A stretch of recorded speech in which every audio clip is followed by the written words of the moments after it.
আসসালামু আলাইকুম। বাংলা সংবাদে সবাইকে স্বাগত জানাচ্ছি। আমি চিন্তিয়া হক। শুরুতেই সংবাদ শিরোনাম। পরিষ্কার করে বলেন নির্বাচন কবে হবে, বলছেন মির্জা ফখরুল। এদিকে কোনো মহামানবকে দায়িত্ব দেওয়ার জন্য মানুষ আন্দোলন করেনি, বলছেন আমির খসরু। জানাবো আওয়ামী লীগের রাজনীতি নিষিদ্ধের দাবিতে এনসিপির মশাল মিছিল। সংসদ নির্বাচনে প্রার্থীর বয়স 23 করার প্রস্তাব গণ অধিকার পরিষদের। এবং সর্বশেষ জানাবো শাটডাউন কর্মসূচি ঘোষণা পলিটেকনিক শিক্ষার্থীদের। শুনছিলেন সংবাদ শিরোনাম, এবারে বিস্তারিত। পরিষ্কার করে বলেন নির্বাচন কবে হবে, বলছেন মির্জা ফখরুল।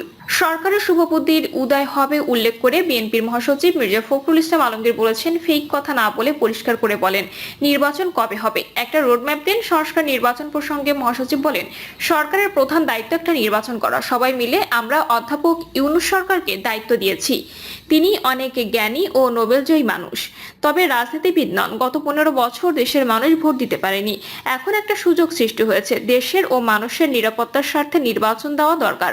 সংস্কারের পাশাপাশি নির্বাচনের ব্যবস্থা করা উচিত। মির্জা ফখরুল ইসলাম আলমগীর বলেন, আওয়ামী লীগ দেশটাকে জাহান্নামে পরিণত করেছে। হামলা, মামলা, গুম, খুন, নির্যাতন সহ কোটি কোটি টাকা লুট করেছে তারা। দেশের মানুষ অস্থির হয়ে জীবন দিয়ে, রক্ত দিয়ে হাসিনাকে উৎখাত করেছে। পরিষ্কার করে বলেন নির্বাচন কবে হবে। বিএনপির মহাসচিব বলেন, আমরা আরেকটা গাজায় পরিণত হতে কিংবা যুদ্ধ দেখতে চাই না। হিউম্যানিটেরিয়ান প্যাসেজ সিদ্ধান্তে সব রাজনৈতিক দলের সঙ্গে বসে সরকারের সিদ্ধান্ত নেওয়া উচিত ছিল। গণঅভ্যুত্থানের পর বেগম জিয়া হাসপাতাল থেকে একটি বাণী দিয়েছিলেন। তিনি বলেছিলেন, অনেক নির্যাতন হয়েছে, রক্তপাত ঘটেছে, আসুন সব প্রতিহিংসা বাদ দিয়ে আমরা একটা সুন্দর বাংলাদেশ গড়ি। সবাই মিলে সুন্দর একটি বাংলাদেশ গড়ে তোলারও আহ্বান জানান তিনি। কোনো মহামানবকে দায়িত্ব দেওয়ার জন্য মানুষ আন্দোলন করেনি, বলছেন আমির খসরু। কোনো মহামানবকে বাংলাদেশ দায়িত্ব দেওয়ার জন্য দেশের মানুষ আন্দোলন সংগ্রাম করেনি বলে মন্তব্য করেছেন বিএনপির স্থায়ী কমিটির সদস্য আমির খসরু মাহমুদ চৌধুরী। তিনি বলেন, কোনো মহামানব কোনো দেশের গণতন্ত্রের সমাধান দেবে, তার জন্য দেশের জনগণকে অপেক্ষা করতে হবে, এটা বিশ্বাস করার কারণ নেই। এদিন বিকেল 3:30টায় ন্যাব ভাসানীর সঙ্গে বৈঠক করে বিএনপি। ন্যাব ভাসানীর চেয়ারম্যান অ্যাডভোকেট আজহারুল ইসলামের নেতৃত্বে 10 সদস্যের একটি প্রতিনিধি দল বৈঠকে উপস্থিত ছিলেন। পরে বিকাল 4:20 আমজনতা দলের সঙ্গে বৈঠক করে বিএনপি লিয়াজো কমিটি। আমজনতা দলের আহ্বায়ক কর্নেল মিয়া মহিষুজ্জামান নেতৃত্বে 12 সদস্যের একটি প্রতিনিধি দল বৈঠক উপস্থিত ছিলেন। এছাড়া বিকেল 5:10 বাংলাদেশ পিপলস পার্টির সঙ্গে বৈঠক করেন বিএনপি নেতারা। বিএনপির পক্ষে বৈঠকে দলের স্থায়ী কমিটির সদস্য আমির খসরু মাহমুদ চৌধুরী, ইকবাল হাসান মাহমুদ টুকু, ভাইস চেয়ারম্যান বরকতুল্লাহ বুলু উপস্থিত ছিলেন। আল জাজিরাকে দেওয়া সাক্ষাৎকারে প্রধান উপদেষ্টা ডক্টর মোহাম্মদ ইউনূসের বক্তব্যের বিষয়ে এক প্রশ্নের জবাবে আমির খসরু বলেন, মানুষ বলতে কারা, আমার বুঝতে একটু অসুবিধা হচ্ছে। বাংলাদেশের প্রধান রাজনৈতিক দল বিএনপি, যারা জনগণকে প্রতিনিধিত্ব করছে, যারা রাজনৈতিক দল হিসেবে শেখ হাসিনার বিরুদ্ধে রাস্তায় লড়াই করেছে, আমাদের সঙ্গে যারা রাস্তায় ছিল, ইতিমধ্যে প্রায় 50টি দল পরিষ্কারভাবে ব্যক্ত করেছে ডিসেম্বরের আগে নির্বাচনের জন্য। তিনি আরো বলেন, সংস্কারের জন্য যে কথাগুলো বলা হয়, সংস্কারের ব্যাপারে সেখানে ঐকমত্য হবে। সেই সংস্কারগুলো দ্রুত করে নির্বাচন কমিশনকে বলা হোক, নির্বাচনের দিনক্ষণ ঠিক করে রোডম্যাপ দিয়ে ভোটের দিকে এগিয়ে যাওয়ার জন্য। তো জনগণ বলতে কারা? এ প্রসঙ্গে তিনি আরো বলেন, এখন জনগণ বলতে যদি কোনো একটি বিশেষ গোষ্ঠীর সুবিধাভোগী, যারা গণতন্ত্রের বিরুদ্ধে গিয়ে, জনগণের ভোটাধিকারের বিরুদ্ধে গিয়ে গণতন্ত্রকে সংস্কারের মুখোমুখি করছে, এটা তো কারো বুঝতে অসুবিধা হওয়ার কারণ নেই। 16 বছরের যুদ্ধটা ছিল গণতন্ত্রের জন্য, দেশে গণতান্ত্রিক ব্যবস্থা ফিরিয়ে আনার জন্য, জনগণের ভোটাধিকার ফিরিয়ে আনার জন্য, জনগণের মালিকানা ফিরিয়ে আনার জন্য। যে সরকার জনগণের ভোটে নির্বাচিত হবে, তারা জনগণের কাছে দায়বদ্ধ থাকবে, সেটা যে সরকারই হোক। আওয়ামী লীগের রাজনীতি নিষিদ্ধের দাবিতে এনসিপির মশাল মিছিল।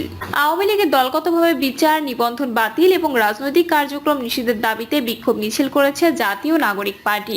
মিছিলে নেতৃত্ব দেন জাতীয় নাগরিক পার্টির কেন্দ্রীয় যুগ্ম সদস্য সচিব নিজামুদ্দিন, কেন্দ্রীয় নেতা জয়নাল আবদিন শিশির সহ থানা শাখার নেতাকর্মীরা এই মিছিলে অংশগ্রহণ করেন।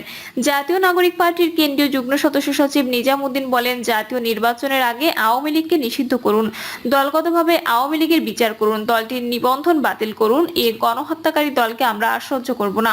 তিনি বলেন, আওয়ামী লীগ পুনর্বাসনে দিল্লির কুসুম কুসুম প্রেম আর চলবে না, দিল্লির দাসত্ব আর মেনে নেওয়া হবে না। এ সময় আগামী নির্বাচনে আওয়ামী লীগ অংশগ্রহণ করার বিষয়টি নিয়ে সম্প্রতি গণমাধ্যমে দেওয়া ডক্টর ইউনূসের সাক্ষাৎকার প্রত্যাখ্যান করে জাতীয় নাগরিক পার্টির কেন্দ্রীয় যুগ্ম সদস্য সচিব জয়নাল আবদীন শিশির। তিনি বলেন, আপনার এই বক্তব্য আমরা ঘৃণা ভরে প্রত্যাখ্যান করলাম। আগামী নির্বাচনে আওয়ামী লীগের অংশগ্রহণ করার কোনো অধিকার নেই। এটা পতিত গণহত্যাকারী দল, পলাতক দল। আপনি আপনার বক্তব্য প্রত্যাহার করুন। জয়নাল আবদীন শিশির বলেন, বর্তমান অন্তর্বর্তী সরকার যদি গণহত্যাকারী দল আওয়ামী লীগকে নিষিদ্ধ না করতে পারে তাহলে অবিলম্বে তাদের পদত্যাগ করা উচিত। যে সরকার আওয়ামী লীগকে নিষিদ্ধ করতে সক্ষম, আমরা সেই সরকারকে ক্ষমতায় দেখতে চাই, অক্ষমদের চাই না। শিশির বলেন, প্রথমে নির্বাহী আদেশ, তারপর আদালতের মাধ্যমে আওয়ামী লীগ নিষিদ্ধ করুন। সর্বশেষ রাজনৈতিক ঐক্যমত্যের ভিত্তিতে আওয়ামী লীগকে সাংবিধানিকভাবে নিষিদ্ধ করুন। এই তিনভাবে না পারলে গণভোটের আয়োজন করুন। দেশের জনগণ গণভোটের মাধ্যমে রায় দেবেন আওয়ামী লীগকে নিষিদ্ধ করার ব্যাপারে। তারপরও আওয়ামী লীগকে ছাড় দেওয়া হবে না। সংসদ নির্বাচনে প্রার্থীর বয়স 23 করার প্রস্তাব গণ অধিকার পরিষদের। জাতীয় সংসদের মেয়াদ 4 বছর ও সংসদ সদস্য নির্বাচনে প্রার্থীর বয়স 25 বছরের পরিবর্তে ন্যূনতম 23 বছর নির্ধারণের প্রস্তাব করেছে গণ অধিকার পরিষদ। এছাড়া সংবিধান সংস্কারের জন্য গণভোট আয়োজনের দাবি জানিয়েছে। কমিশনের দেওয়া 166টি সংস্কার প্রস্তাবের মধ্যে 127টির সঙ্গে একমত থাকলেও আলোচনার পর গণ অধিকার পরিষদ নতুন 8টি প্রস্তাবের সঙ্গে একমত হয়েছে। এছাড়া 7টি প্রস্তাবের সঙ্গে দ্বিমত ও 23টির মধ্যে আংশিক একমত হওয়ার কথা জানিয়েছে দলটি। মাতৃত্বকালীন ছুটি 6 মাস যথেষ্ট নয় দাবি করে গণ অধিকার পরিষদের সভাপতি নুরুল হক বলেন, একজন সন্তানের লালন পালনের জন্য নারীদের মাতৃত্বকালীন ছুটি বাড়ানোর পাশাপাশি 2 বছর পর্যন্ত তার অফিস সময় অর্ধেক করার প্রস্তাব দিয়েছে গণ অধিকার পরিষদ। সংবিধান সংশোধনের প্রক্রিয়ায় সংসদের 2/3 সদস্যের মতামতের পাশাপাশি গণভোটের আয়োজন করারও প্রস্তাব জানায় দলটি। নুরুল হক বলেন, রাষ্ট্রের সংবিধানের সঙ্গে সাধারণ জনগণের আকাঙ্ক্ষা জড়িয়ে থাকে। সব সংশোধনী নয়, কিছু গুরুত্বপূর্ণ ধারা সংশোধনের ক্ষেত্রে গণভোটের আয়োজন জরুরি। সেই ধারাগুলো সুনির্দিষ্টভাবে উল্লেখ থাকতে হবে। সংবিধানের 70 নম্বর অনুচ্ছেদের ক্ষেত্রে গণ অধিকার অবস্থান হলো সংবিধান সংশোধন, অর্থ বিল ও আস্থা ভোট ছাড়া অন্য বিষয়গুলো সংসদ সদস্যরা স্বাধীনভাবে অর্থাৎ দলের বিরুদ্ধে ভোট দিতে পারবেন। জাতীয় সাংবিধানিক কাউন্সিলের নাম পরিবর্তন করে জাতীয় সাংবিধানিক পরিষদ করার প্রস্তাব দিয়েছে দলটি। নুরুল হক বলেন, বাংলা ও ইংরেজি মিলিয়ে একটি নাম সাবলীল নয়। আর এনসিসি গঠনের ক্ষেত্রে প্রধান বিচারপতি, প্রধান উপদেষ্টা ও 3 বাহিনীর প্রধানের পাশাপাশি পুলিশ প্রধানকে যুক্ত করা জরুরি। রাজনৈতিক ঐক্যমত্য তৈরি হলে বর্তমান অন্তর্বর্তী সরকারের অধীনে স্থানীয় সরকার নির্বাচন আয়োজন করার প্রস্তাব জানায় দলটি। ছাত্র সংগঠন ও শ্রমিক সংগঠন কোনো রাজনৈতিক দলের লেজুর বৃত্তি করতে পারবে না। ঐক্যমত্য কমিশনের এমন প্রস্তাবের সঙ্গে একমত পোষণ করেছে গণ অধিকার পরিষদ। সম্প্রতি গণহারে নতুন নতুন রাজনৈতিক দলের আবির্ভাব হচ্ছে দাবি করে নুরুল হক বলেন, একটি রাজনৈতিক দলকে নিবন্ধন পেতে হলে অন্তত 3 থেকে 4 বছর সক্রিয় কার্যক্রমে যুক্ত থাকার বাধ্যবাধকতা রাখতে হবে। এছাড়া গণ অধিকার পরিষদ আরো কিছু গুরুত্বপূর্ণ প্রস্তাব উত্থাপন করেছে। এর মধ্যে রয়েছে প্রধানমন্ত্রীর মেয়াদ 4 বছর এবং কেউ পরপর 2 বারের বেশি প্রধানমন্ত্রী হতে পারবেন না। একজন ব্যক্তি একই সঙ্গে দলীয় প্রধান ও প্রধানমন্ত্রী হতে পারবেন না। প্রধানমন্ত্রীর দায়িত্ব পালন শেষে তিনি রাষ্ট্রপতি হতে পারবেন না। তত্ত্বাবধায়ক সরকারের মেয়াদ 4 মাস। স্থানীয় সরকার স্বতন্ত্র কমিশন গঠন। উচ্চকক্ষের সংসদ সদস্য সংখ্যা 100, যার 20% নারী। সাংস্কৃতিক ব্যক্তিত্ব পেশাজীবী থাকবে। শাটডাউন কর্মসূচি ঘোষণা পলিটেকনিক শিক্ষার্থীদের। দেশের সব পলিটেকনিক শিক্ষার্থী ইনস্টিটিউটের নানা শাটডাউন কর্মসূচির ঘোষণা দিয়েছে কারিগরি ছাত্র আন্দোলন।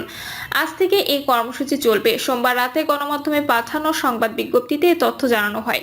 কারিগরি ছাত্র আন্দোলনের দপ্তর সম্পাদক সাবির আহমেদের সই করা বিজ্ঞপ্তিতে উল্লেখ করা হয়েছে, 6 দফা দাবি বাস্তবায়নের লক্ষ্যে রূপরেখা প্রণয়ন না করা পর্যন্ত মঙ্গলবার থেকে সব পলিটেকনিক ইনস্টিটিউটে একযোগে শাটডাউন কর্মসূচি চলবে। শিক্ষার্থীদের দাবির মধ্যে রয়েছে জুনিয়র ইনস্ট্রাক্টর পদে ক্রাফট ইনস্ট্রাক্টরদের পদোন্নতি, হাইকোর্টের রায় বাতিল সহ ক্রাফট ইনস্ট্রাক্টর পদটি পরিবর্তন, 2021 সালে বিতর্কিত ক্রাফট ইনস্ট্রাক্টর নিয়োগের জন্য নিয়োগ বিধি অনতিবিলম্বে বাতিল, ডিপ্লোমা ইঞ্জিনিয়ারিং কোর্স 4 বছর মেয়াদী অব্যাহত রাখা এবং মানসম্মত সিলেবাস ও ক্যারিকুলাম আধুনিক বিশ্বের আদলে প্রণয়ন, উপসহকারী প্রকৌশলী ও সমমান পদে 4 বছর মেয়াদী ডিপ্লোমা ইন ইঞ্জিনিয়ারিং ও মনোটেকনোলজি থেকে পাশ করা শিক্ষার্থী ছাড়া অন্য কেউ আবেদন করতে পারবে না। প্রাইভেট সেক্টরে ডিপ্লোমা ইন ইঞ্জিনিয়ারিং পাশ করা ছাত্রদের ন্যূনতম 10ম গ্রেডের বেসিক অর্থাৎ 16,000 টাকা বেতন দিতে হবে। ডিপ্লোমা ইন ইঞ্জিনিয়ারিং ও মনোটেকনোলজি থেকে পাশ করা শিক্ষার্থীদের উচ্চশিক্ষার জন্য আধুনিক বিশ্বের আদলে একটি বিশ্ববিদ্যালয় তৈরির গেজেট পাস এবং বর্তমানে প্রস্তাবিত 4টি ইঞ্জিনিয়ারিং কলেজে শতভাগ সিট নিশ্চিত হবে। 6 দাবিতে কয়েক মাস ধরে ধারাবাহিক কর্মসূচি পালন করছেন পলিটেকনিক ইনস্টিটিউটের শিক্ষার্থী। স্মারকলিপি, মানববন্ধন ও ক্লাস পরীক্ষা বর্জনের পর গত 16 এপ্রিল সকালে রাজধানীর তেজগাঁও 7 রাস্তা মোড়ে জড়ো হয়ে বিক্ষোভ ও অবস্থান কর্মসূচি শুরু করেন তারা। প্রিয় দর্শক, এই ছিল এখনকার সর্বশেষ সংবাদ। আপডেট সব সংবাদ পেতে চ্যানেলটি সাবস্ক্রাইব করে বেল আইকনটি ক্লিক করে রাখুন।